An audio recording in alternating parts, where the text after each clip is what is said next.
सूबे के पूर्व मुख्यमंत्री और समाजवादी पार्टी के जनक श्रद्धेय श्री मुलायम सिंह यादव का महाप्रयागराज कुंभ में भी श्रद्धेय स्थल बनाया गया है। इस वक्त मैं यहाँ पर मौजूद हूँ। मुलायम सिंह यादव जिन्होंने एक ऐसे पुत्र को प्रदेश का मुख्यमंत्री बनाया, जिन्होंने आगरा लखनऊ एक्सप्रेसवे प्रदेश को दिया, एक ऐसा एक्सप्रेसवे जिस पर फाइटर जेट उतर सकें और ऐसा एक्सप्रेसवे जो शायद पूरे देश में उस वक्त कहीं नहीं था। इसके साथ डायल 112 और भी बहुत कुछ जो आज भी उत्तर प्रदेश की सड़कों पर विकास के पहिए की तरह घूमता हुआ दिखाई देता है। हमारे साथ मौजूद हैं इस स्मृति सेवा संस्थान के जो संयोजक है, कार्यभार व्यवस्था संभाल रहे हैं जी। महाकुंभ में उनका स्मृति द्वार बनाया गया है, किस तरीके से लोग उनके पास आ रहे हैं, फूल अर्पण उनको कर रहे हैं? देखिए, श्रद्धेय नेताजी के नाम पर जो महाकुंभ के अंदर श्रद्धेय मुलायम सिंह यादव स्मृति सेवा संस्थान का हम लोगों ने यहाँ पर जो है निर्माण किया है, जिस तरीके से श्रद्धालुओं की मदद के लिए। तो ये श्रद्धालुओं की मदद के लिए हम लोग यहाँ पर भंडारा चलाने का काम करेंगे और श्रद्धालुओं को जो भी लोग आ रहे हैं उनको कंबल वितरण करने का काम करेंगे और तमाम तरीके से उनकी जो भी मदद होगी उनको घाट तक पहुँचाने के लिए, जो वृद्ध लोग हैं उनको घाट तक भी हम लोग ले जाएंगे स्नान कराने के लिए। तो ये इस तरीके से हम लोगों की यहाँ पर व्यवस्था रहेंगे। हम जानते हैं नेताजी हनुमान जी के बहुत बड़े भक्त थे, तो क्या उम्मीद है अखिलेश यादव भी यहाँ पर आ सकते हैं इस कुंभ के दौरान? ये तो देखिए अखिलेश जी से पूछना पड़ेगा। अखिलेश यादव जी को बिल्कुल जो है इससे पहले भी स्नान किया है अखिलेश यादव जी ने, तो निश्चित रूप से स्नान करने के लिए आना चाहिए अखिलेश जी को। ये स्थल जो बनाया गया है, इसमें किस प्रकार साधुओं की, भक्तों की और जो लोग यहाँ पर आएंगे उनकी सेवा की जाएगी? देखिए, ये श्रद्धेय जो स्मृति सेवा संस्थान है श्रद्धेय नेताजी के नाम पर, ये इसीलिए सेवा भाव के लिए ही बनाई गई है और यहाँ पर सेवा भाव के रूप में ही हम लोग जो है जितने भी इसके सदस्य हैं लगातार इसमें हम लोगों का काम चल रहा है। कल इस शिविर का उद्घाटन किया है आदरणीय नेता के प्रतिपक्ष माता प्रसाद पांडे जी ने, तो वो शिविर लगातार हम लोगों का चल रहा है। तो कल पहला स्नान है और उसके बाद 14 तारीख को खिचड़ी है, तो यहाँ पर हम लोग दूध भी वितरण करेंगे और खिचड़ी भी देंगे और पूरी सब्जी भी खिलाएंगे, श्रद्धालुओं को पूरी सेवा करेंगे। राजनीति से अलग हटकर इस बार कुंभ कैसा दिखाई दे रहा है? साधु संतों की मैं बात कर रहा हूँ, व्यवस्थाओं को लेकर नहीं, क्योंकि राजनीति से हटकर है। देखिए, राजनीति से हटकर के अगर आपको बात करना होगा तो लगातार आप देखिए शंकराचार्यों को बयान आ रहा है कि कितनी जो अव्यवस्थाएं चल रही हैं। आपने इससे पहले कभी महाकुंभ देखा अगर होगा, आप अगर पता नहीं आए थे कि नहीं आए थे, आप इससे पहले का महाकुंभ देख लीजिए और इस बार के महाकुंभ को, तो आप ये पाएंगे कि इस बार की कोई भी व्यवस्थाएं नहीं है। सीमित रह करके मेन जो जहाँ पर अखाड़ा स्नान करेगा, संगम स्नान जहाँ तीनों नदियाँ हमारी मिलती हैं, वहाँ पर ही अभी कोई व्यवस्थाएं नहीं है। तो और मेला की छोड़ दीजिए, आप मेन संगम नोच की मैं बात कर रहा हूँ। संगम नोच पर आप चले जाएं तो वहाँ पर अभी घाट नहीं तैयार है।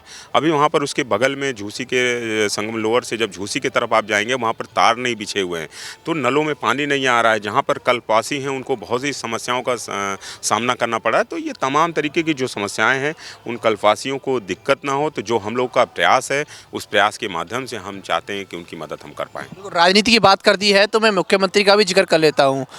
मुख्यमंत्री योगी आदित्यनाथ बीते दिनों यहाँ पर आए थे, पीसी उन्होंने की थी। उन्होंने कहा था कि इससे पहले जो कुंभ हुआ था 2019 से पहले समाजवादी पार्टी की सरकार के जब सरकार थी तब व्यवस्थाएं थी नहीं, कुछ अव्यवस्थाएं हावी थी और कुंभ को उन्होंने धूमिल कर दिया था। गंदगी का यहाँ पर अंबार था। हम आए हैं तो हमने एक बेहतर कुंभ यहाँ पर दिया है, महाकुंभ दिया है और अमृत स्नान दिया है, क्योंकि हमारी सरकार है साधु संतों की सरकार। देखिए, इस बार मुख्यमंत्री जी आए तो ज़रूर आप पूछिएगा, जहाँ पर आप खड़े हैं इसी के सामने संगम मोरी जो मार्ग है, मोरी का नाला जो सीधा गंगा में गिराया जा रहा है, सीधे एकदम जो संगम नोच के पास। इस तरीके से कम 12 नाले जो इलाहाबाद में सीधे संगम में गिर रहे हैं, तो इसको भी कवर करिए आप लोग। इस पर कहीं ना कहीं योगी जी को ले जा करके दिखाना चाहिए।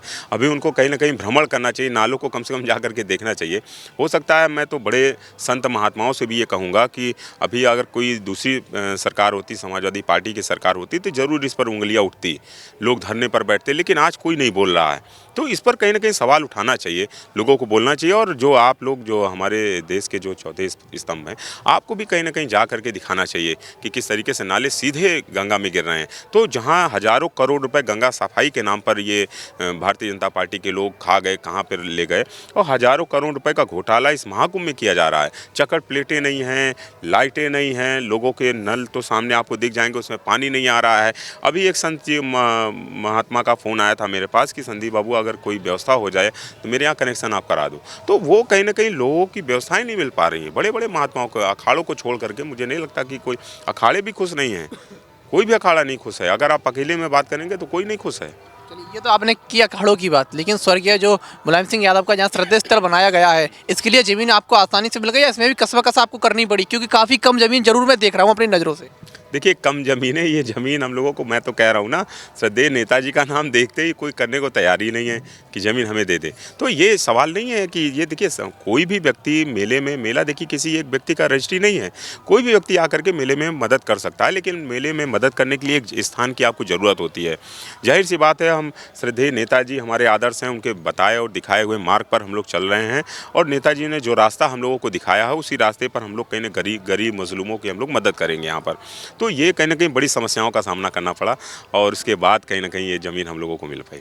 एक इंटरव्यू मैंने देखा था अखिलेश यादव जी का, वो कह रहे थे मेरी सुबह जब होती है तो मैं भी पूजा पाठ करता हूँ। ये बीजेपी वाली तो कोरा हल्ला मचाते हैं राम राम कर, लेकिन मेरे घर आए वो देखें मैं किस तरीके से सुबह पूजा पाठ करता हूँ। तो क्या इस बार महाकुंभ में वो स्नान करने के लिए आएंगे? बिल्कुल, देखिए गाय, हम लोग गाय पालने वाले लोग हैं, ये गाय गोबर पर सिर्फ राजनीति करते हैं। असली रूप से देखिए, मैं तो नवरात्र में कोई चुनाव था, मुझे लग रहा है एमएलसी का कोई रिजल्ट आया, मुख्यमंत्री जी ने 4-4 लड्डू खा लिए थे। मैं अभी तो ऑन कैमरा, आप लोग के पास भी होगा वो वीडियो, मैं वीडियो देख रहा था, अरे भाई मोतीचूर का लड्डू कोई व्रत में खाता है क्या? तो मुख्यमंत्री जी से ज़रूर पूछिए कि क्या फलारी में आता है कि कैसे वो संत हैं। तो ये कहीं ना कहीं सवालिया निशान तो उनके ऊपर उठ रहा है। अब 2027 का चुनाव जब होगा, अखिलेश यादव को क्या उम्मीद है उन चुनावों से? कार्यकर्ता क्या तैयारी कर रहे हैं अभी से?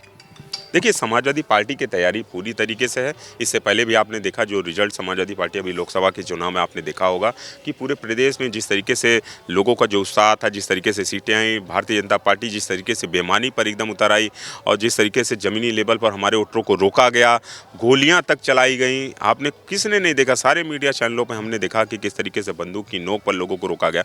तो ये इस तरीके से करने के बाद भी इनकी स्थिति बहुत ख़राब है। तो ये कहीं ना कहीं दोनों इंजन आपस में टकरा रहे हैं, सवाल उनका है। और 2027 में पूरी तरीके से उत्तर प्रदेश ही नहीं पूरे देश से आने वाले दिनों में भारतीय जनता पार्टी का सफाया होने जा रहा है। जिस तरीके से अभी संभल में जो कुछ हुआ, जो हिंसा वहाँ पर घटी, वहाँ के जो सांसद हैं सपा सांसद जिया और रहमान, उन पर लगातार कार्रवाई भी देखने को मिल रही है। कहा जा रहा है कि उन्होंने दंगा भड़काया, उन्होंने जो मकान है बना नक्शे की बनवाए, उनकी सीढ़ियाँ भी तोड़ी गई, नोटिस उनको दमादम मिले, बिजली विभाग का मीटर वहाँ पर लगाया गया। तो कहीं ना कहीं ये बदले की राजनीति की जा रही है क्या? देखिए, जब भारतीय जनता पार्टी के अगर कोई सांसद होता तो उसके ऊपर कार्रवाई नहीं होती। समाजवादी पार्टी के सांसद हैं तो जाहिर सी बात है कार्रवाई होना है। तो देखिए, ये भारतीय जनता पार्टी की सरकार जो जिस तरीके से डरा करके ये देश पे राज करना चाहते हैं, ये डरा धमका करके, मुकदमे का डर दिखा करके, बिल्डोजर चला करके, तो ये लोगों को डराना चाहते हैं।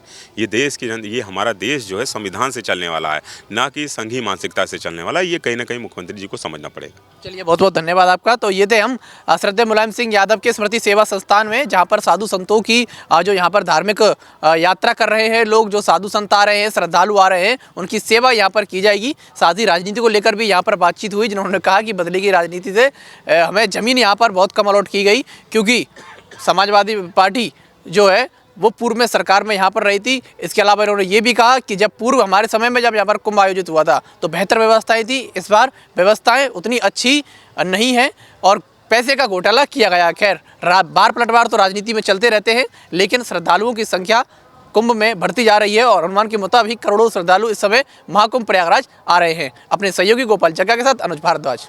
आज ही लाएं अपनी मनपसंद Maruti Suzuki car Uma Motors Arena से और पाएं तुरंत फाइनेंस की सुविधा कम से कम ब्याज दर पर। साथ में आपकी पुरानी गाड़ी की सबसे ज्यादा एक्सचेंज कीमत पाएं ट्रू वैल्यू में। नंबर नोट करें 9997682222।